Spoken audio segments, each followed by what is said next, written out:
दो खास मेहमान हमारे साथ जुड़ रहे हैं। सबसे पहले आपको सीधे उनका रुख कराते हैं। शंकराचार्य अभिमुक्तेश्वरानंद हमारे साथ इस वक्त जुड़ रहे हैं और आचार्य जितेंद्रानंद सरस्वती जी हमारे साथ जुड़ रहे हैं। मैं शंकराचार्य जी आपके पास पहले, अभी तो शंकराचार्य पर ही सवाल खड़े हो गए हैं, टाइटल पर ही सवाल खड़े हो गए कि आप शंकराचार्य है या नहीं है। अब मेला अथॉरिटी ने आपको इस टाइटल पर नोटिस भेज दिया है कि सुप्रीम कोर्ट ने जब 2022 में कहा था कि आपके पट्टाभिषेक पर रोक लगा दी थी, अगर आप पट्टाभिषेक नहीं हुआ तो आप शंकराचार्य कैसे हो सकते हैं, एक सवाल।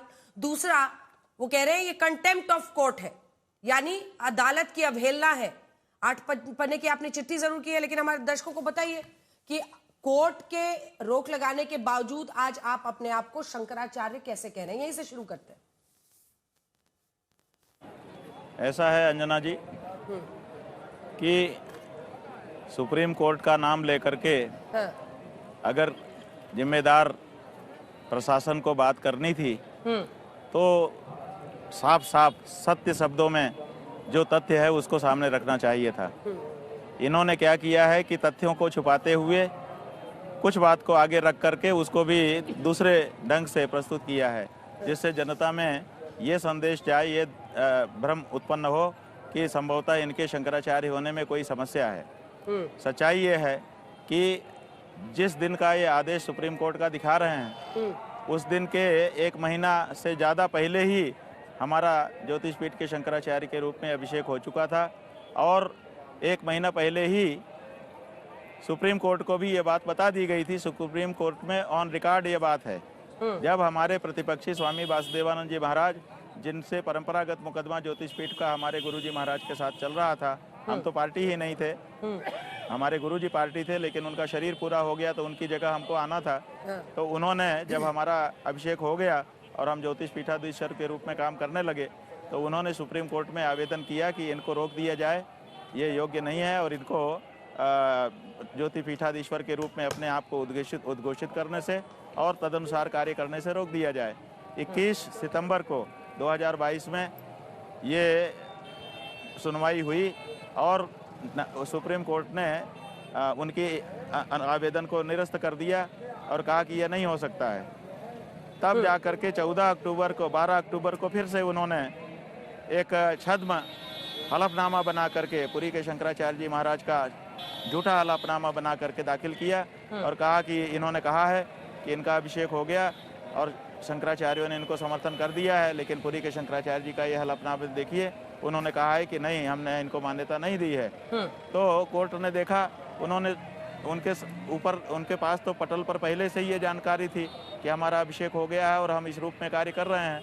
तो उन्होंने सोचा और इसके साथ इन्होंने प्रेयर ये भी किया, केवल हमको रोकने के लिए नहीं, अब की बार इन्होंने कहा कि अभिमुक्तेश्वरानंद या कोई भी संस्था या कोई भी व्यक्ति अपने आप का पट्टाभिषेक लेकिन एक बात ना कराए, इसके लिए आदेश कर दीजिए।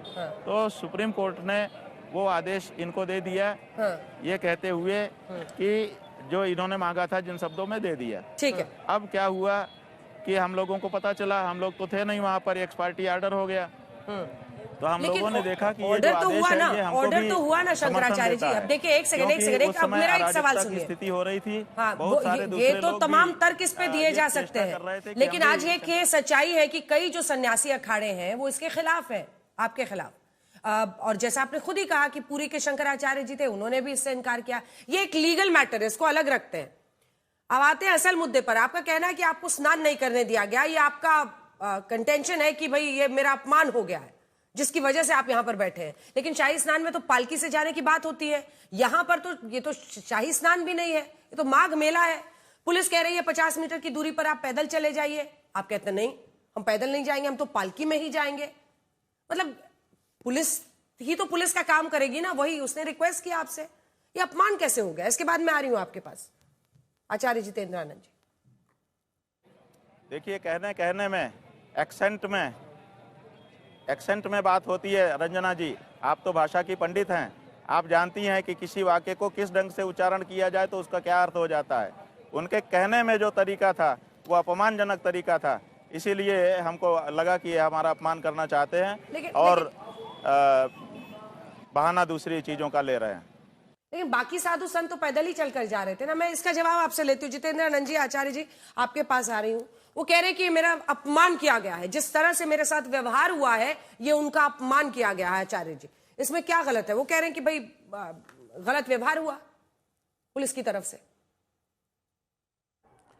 दीदी, पालकी पर तो स्नान के लिए आज तक जब से माघ मेला कुंभ लग रहा है कोई परंपरा ही नहीं रही है। और माघ मेला में तो कोई शाही स्नान की परंपरा नहीं है। और शाही स्नान भी जो अर्धकुंभ और कुंभ में होता है उसमें स्नान के जो डी एरिया का क्षेत्र है उसके बाहर ही सारे अखाड़ों के रथ रोक दिए जाते हैं। तो आपको क्या ऐसी मजबूरी है कि 50 फीट या 50 मीटर भी आप पालकी से उतरना नहीं चाहते? और उस एरिया में जहां भगदड़ की आशंका हो, जहां पे 2 नंबर पुल किस लिए था? इमरजेंसी एग्जिट है। वो इमरजेंसी एग्जिट का बैरिकेटिंग तोड़ा जाना एक किस श्रेणी का अपराध है? योगी की पुलिस ने, उत्तर प्रदेश सरकार की पुलिस है, योगी उत्तर प्रदेश सरकार के मुखिया हैं वर्तमान में। तो कोई भी सरकार रहती, क्या अखिलेश की पुलिस ने इनको नहीं तोड़ा था क्या?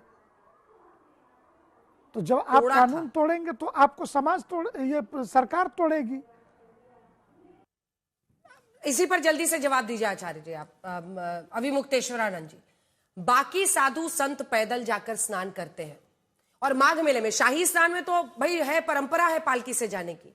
यहां पर आपको क्या ऐसी दिक्कत आ गई कि आप मतलब पैदल चलकर जाने को जो पुलिस कह रही थी आप तैयार नहीं हुए? पैदल जाके स्नान करने में क्या दिक्कत है? पैदल ही जाते, हम भी पैदल ही जाते। हम तो अपनी पालकी थोड़े गंगा जी में लेके जाते। भाई पालकी से जहां तक जाना था वहां तक जाते, उसके बाद हम भी पैदल ही जाते। ऐसी क्या बात है? गए क्यों नहीं? तो फिर आपने इसको हमारे विवेक को बोलिए क्यों स्वीकार नहीं किया गया? क्या हमारा कोई विवेक नहीं है? गंगा जी जाने का हमारा कोई विवेक नहीं है? हमारे विवेक पर शक क्यों किया गया? हम भी तो विवेक संपन्न व्यक्ति हैं। अच्छा ठीक है, मान लीजिए आपके विवेक पर हम लोग भरोसा कर लिया। अगर मैं गलत हूं तो सही कीजिएगा। आपके साथ 200 समर्थक भी थे, तस्वीरें भी हम दिखा रहे हैं। पुलिस को लगा कि पैदल जाना चाहिए। पुलिस के विवेक पर भरोसा होगा या नहीं होगा? एडमिनिस्ट्रेशन और ये सब तो पुलिस और प्रशासन ही करेगा ना। वो कोई, आप बार बार कहते हैं कि पुलिस वाले थोड़ी तय करेंगे ना, कोर्ट तय करेगा, शंकराचार्य तय करेंगे, शंकराचार्य नहीं है। अब पुलिस प्रशासन का काम भी तो पुलिस ही करेगी ना, कि आप और वो करने लगेंगे। ऐसा है कि आपको बिल्कुल जानकारी होगी, आप बहुत अनुभवी पत्रकार हैं और आपने स्वयं भी यहाँ पर आकर के कवर किया है। जी, घटनाओं को देखा है। स्नान के समय यहाँ पर आप आकर के खड़े होकर के देखें ना, तो यहाँ पर झुंड के झुंड लोग आते हैं। एक गांव के लोग एक साथ रहना चाहते हैं, एक बड़े परिवार के लोग एक साथ रहना चाहते हैं, एक संस्था के जितने सारे पदाधिकारी होते हैं सब एक साथ रहना चाहते हैं। तो यहाँ झुंड के झुंड ही लोग आते हैं और वो झुंड में आराम से स्नान करते हैं और चले जाते हैं। दिन में सैकड़ों झुंड, आप जो करोड़ों की संख्या बता रहे हैं उसमें हजारों झुंड होंगे जो झुंड ही जाए होंगे और झुंड ही स्नान करके गए होंगे, लेकिन किसी को कोई तकलीफ नहीं होती है। तो हमारे साथ अगर 10, 20, 50 लोग थे तो उससे कौन सी समस्या उत्पन्न हो जा रही थी? सब झुंड में ही जाते हैं, सब अपनी अपनी पहचान कायम करके जाते हैं लोग। लोटा, डंडे में लोटा ऊपर उठा लेते हैं, उसी को देखते देखते पूरा झुंड चला जाता है। ये इसी का जवाब दीजिए ना, जो वो कह रहे हैं कि झुंड के झुंड जाते हैं। इसीलिए आचार्य जितेंद्रानंद जी आप बोलिए। वो कह रहे हैं कि भाई मुझे ही टारगेट किया जाता है, मुझे जानबूझकर टारगेट किया है, और यही मुद्दा विपक्ष उठा रहा है। अखिलेश यादव से लेकर कांग्रेस पार्टी सब कह रहे हैं कि जानबूझकर इनका अपमान किया जाता है। ये वो राजनीतिक दल हैं जो मोदी और योगी के विरोध में अंधे होके देशद्रोह की सीमा तक जा सकते हैं। तो अगर इस मुद्दे पर एक मुहरा उन्होंने धर्म क्षेत्र में सेट कर लिया, और वो भी इतिहास की लंबी परंपरा है कांग्रेस समर्थित होने का, और सारी मीडिया के पास भी इसकी सूचना है आपके यहाँ पर कि वो लगातार प्रियंका गांधी से और अखिलेश यादव से वार्ता कर रहे हैं, अपनी एक एक रणनीति कह लीजिए राजनीति की। अच्छा, बिहार में कौन सी घटना घट गई थी? 243 सीटों पर चुनाव लड़ाने के लिए गए थे कैंडिडेट लेकर के। तो राजनीतिक व्यक्ति धर्म के चोले में अगर उससे कोई राजनीति ही करनी है तो उसका हमारे पास तो इलाज नहीं है। अभिमुक्तेश्वरानंद जी वो कह रहे हैं कि लगातार आप संपर्क में हैं पार्टी के नेताओं से। एक पॉलिटिकल सवाल इस पर मैं अलग से भी करना चाहती हूं, लेकिन असल सवाल तो ये है ना कि आपके पास मौका था। आप कहते हैं कि हाँ भाई पुलिस ने जानबूझ के मुझे टारगेट किया, योगी की पुलिस मुझे टारगेट कर रही है। आपके पास मौका था, आप एग्जाम्पल देते, एग्जाम्पल बनाते कि भाई ये पालकी में ही क्यों जाना है, आप मुझे अगर दिक्कत है मैं पैदल चल के चला जाऊंगा। गंगा जी और आपके बीच में कोई और क्यों आए? अच्छा सुनिए, पुलिस का काम पुलिस करेगी। क्या पुलिस का ये काम है कि छोटे छोटे वेद पाठी बटुकों को चोटी पकड़ करके उनको घसीट घसीट करके ले जाए और उनको उठा उठा करके पटके? क्या 84 साल के बुजुर्ग के ऊपर जूतों से प्रहार करे? क्या दंडी सन्यासियों को मारपीट करे? ये पुलिस का काम है? ये पुलिस का काम किया गया है? यहाँ पर जो किया गया है ये पुलिस का काम होता है? अब देखिए वो कह रहे कि पुलिस का ये काम नहीं है, पुलिस ने जिस तरह का व्यवहार किया है। स्वामी जितेंद्रानंद जी, आज सवाल ये है कि वो अनशन पे बैठे हुए हैं, वो तो वहां पर बैठ गए हैं। वो कह रहे हैं जब तक इज्जत के साथ मुझे स्नान के लिए नहीं ले जाया जाएगा मैं तो यहां से हिलूंगा नहीं। अब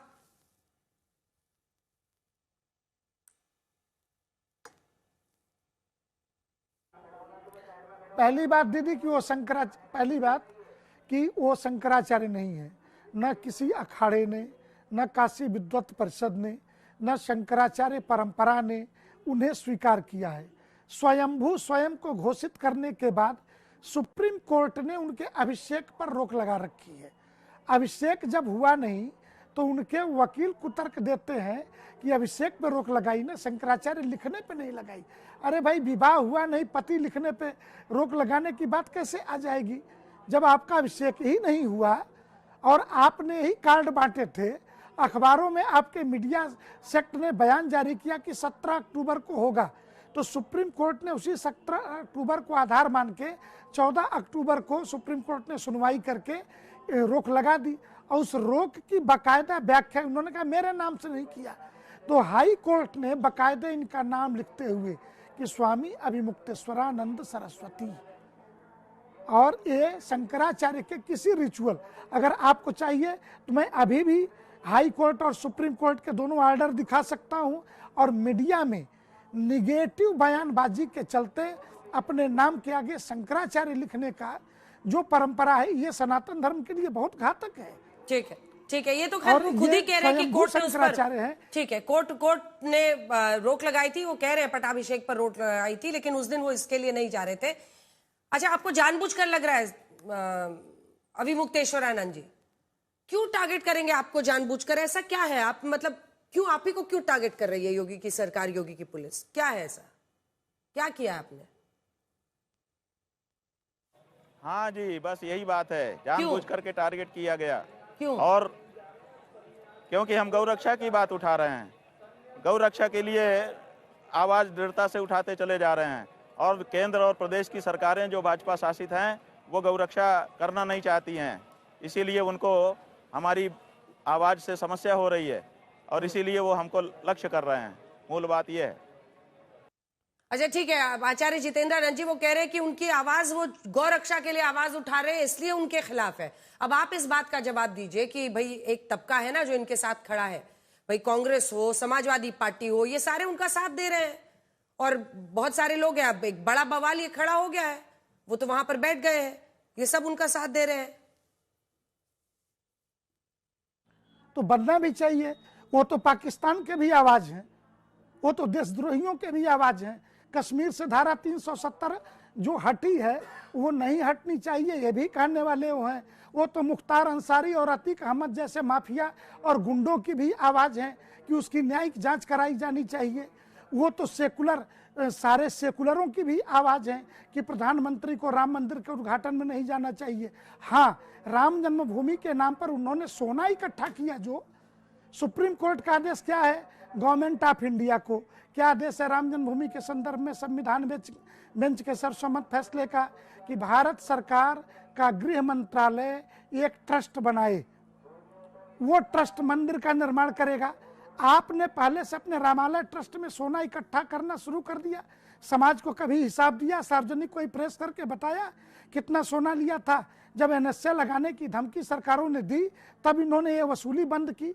तो ये धर्म को धंधे में बदल करके और एंटी नेशनल गैंग की आवाज बन जाना, वो आवाज के लिए तो सोशल मीडिया पर पाकिस्तान से लेकर के टर्की तक से संचालन किया जा सकता है आराम से। दुनिया के अन्य देशों से भारत विरोधी सोशल मीडिया के जो लेकिन हैंडल है वो संचालित किए जा सकते हैं। आचार्य जितेंद्र आनंद जी, वो एंटी बीजेपी आवाज के तौर पर अगर आप उनको देखिए, और वो तो कह रहे हैं कि हमको बीजेपी साथ तो दे, बीजेपी वाले कहें कि हाँ भाई गलत हुआ, एक वहां पर जा रहे थे अगर स्वामी अभी मुक्तेश्वरानंद जी, तो जाने देते उनको स्नान करने पालकी में, वो कह रहे बीजेपी साथ दे। क्या अच्छा एक बात बताइए, हाँ। अच्छा अब किस बात का अपमान हुआ? आप 2 नंबर पुल को तोड़ रहे हैं, आपके बटुक पुलिस की कॉलर पे हाथ डाल रहे हैं, मारपीट झगड़ा कर रहे हैं, और आप रथ पर बैठ करके कह रहे हो कि आगे बढ़ो आगे बढ़ो, और कह रहे हो कि अपमान हुआ है। कौन? यहाँ पुरी के शंकराचार्य जी भी हैं, सुमेरु पीठ के शंकराचार्य नरेंद्रानंद जी भी हैं, सभी अखाड़ों कई जगतगुरु यहाँ पे हैं, सभी चुपचाप नहाने गए, पैदल गए, नहा करके चले आए, किसी ने किसी को रोका टोका। शाही स्नान अर्धकुंभ और कुंभ में होता है। माघ मेले में आज तक कोई रथ और हाथी घोड़ा पालकी लेकर के नहीं गया नहाने। तुम्हें ही चुल्ल ऐसी क्यों मची है भाई, मेला खराब करने की, यहाँ पे भगदड़ मचवाने की चुल्ल क्यों मची है? सीधी सीधी सी बात है, आप राजनीतिक दलों के हथियार हो, एंटी मोदी, एंटी योगी, सुबह से शाम तक। अब कहते हो कि योगी सन्यासी नहीं है, ये भी सर्टिफिकेट बांटने का काम अपने हाथ में ले रखा है। जिस प्रदेश में जाओ, जिसके बारे में मन हो, जो मन हो वही बोलते रहो, और विशेषकर हिंदू समाज के बारे में। विश्व हिंदू परिषद इनकी नज़र में संगठन नहीं है। आरएसएस के बारे में सुबह से शाम तक मोहन राव भागवत से लेकर के अशोक सिंघल तक को गालियां देना इनका धंधा बना हुआ है। तो इस धंधे के बदले इनके पीछे मुसलमान सपोर्ट में तो खड़ा रहेगा ना। चलिए इसका जवाब दीजिए अभी मुक्तेश्वरानंद जी। वो कह रहे हैं कि आपका एजेंडा है बीजेपी के खिलाफ है, और धर्म के नजरिए से ही देखिए ना, क्या आपने इसको अपनी अहम की लड़ाई बना लिया है? धर्म के नजरिए से देखिए भाई, गंगा जी में स्नान करने गए थे, जाइए स्नान कीजिए, पालकी में ही क्यों जाना है? तमाम ऐसी बातें उठ रही हैं, पुलिस क्यों आ रही है? भैया आप जाइए गंगा जी में स्नान कीजिए। ऐसा है कि आप इसको अहम कह रही हैं ना, ये स्वाभिमान की बात है, ये निज सम्मान की बात है, और स्वाभिमान और निज सम्मान से बढ़कर के इस संसार में कुछ नहीं होता है। जब आत्माभिमान पर चोट की जाती है तो आदमी तिलमिला जाता है। इसलिए अपने स्वाभिमान की रक्षा को आप अहम से मत जोड़िए, ये ठीक नहीं होगा, न्याय नहीं होगा। स्वामी मुक्तेश्वरानंद, स्वामी जितेंद्रानंद जी, कुछ कहना चाहेंगे आप उनसे सीधा?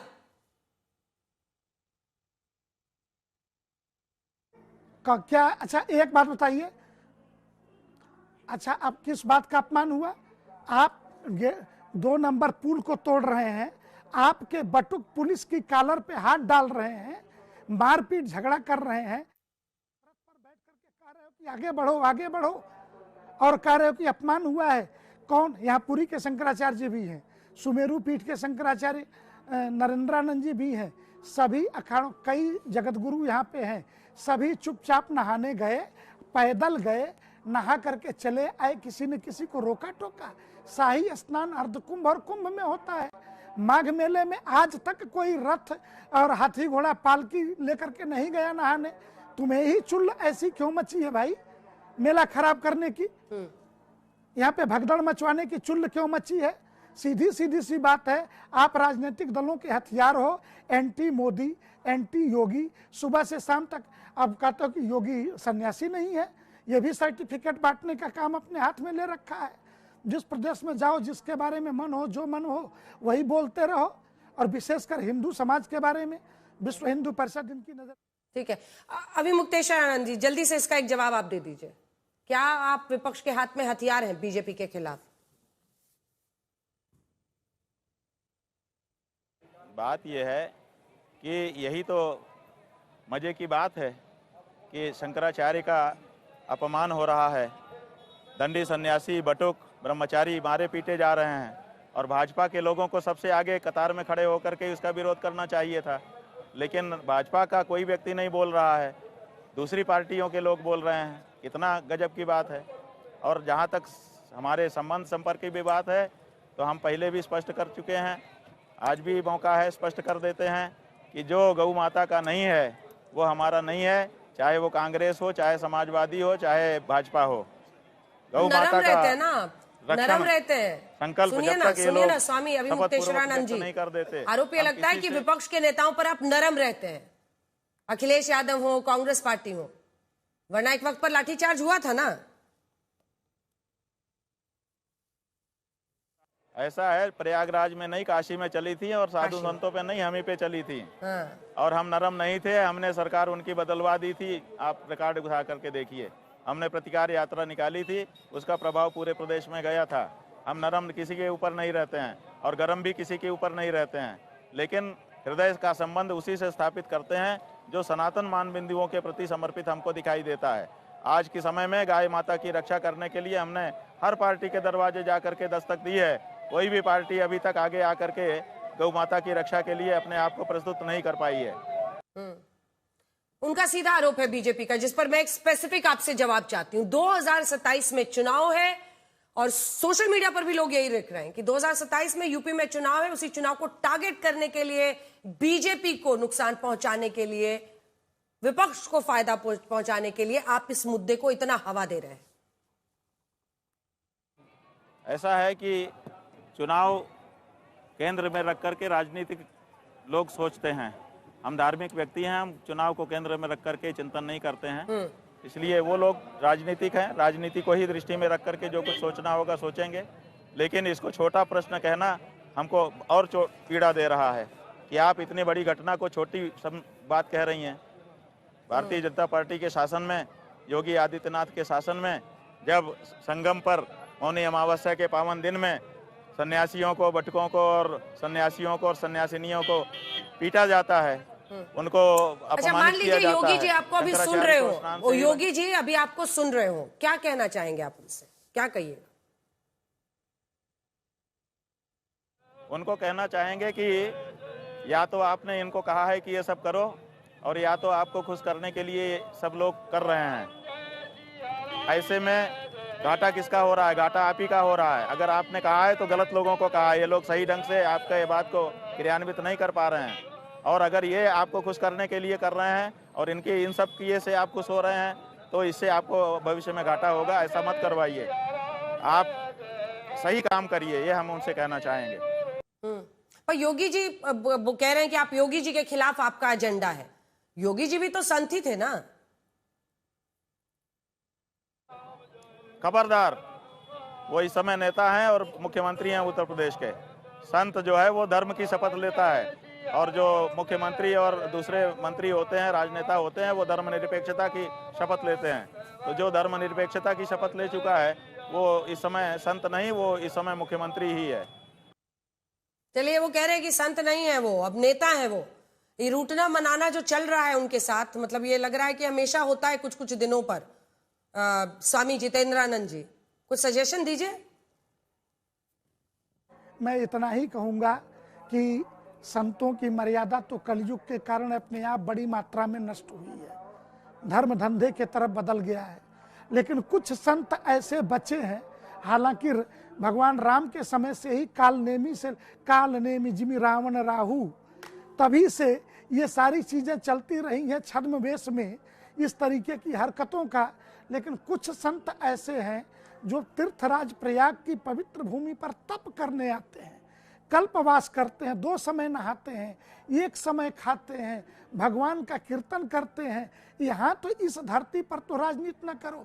नहीं तो मैं इतना ही कहूँगा आपके चैनल के माध्यम से हाथ जोड़ के कि तीर्थराज की धरती पर जो तपा, जो इस तरीके की अधार्मिक गतिविधियां किया, कभी नरेंद्र गिरी भी इसी तरीके से यहाँ तपे हुए थे, उनके चेले आनंद गिरी भी तपे हुए थे, एक दुनिया से गए, एक जेल में है।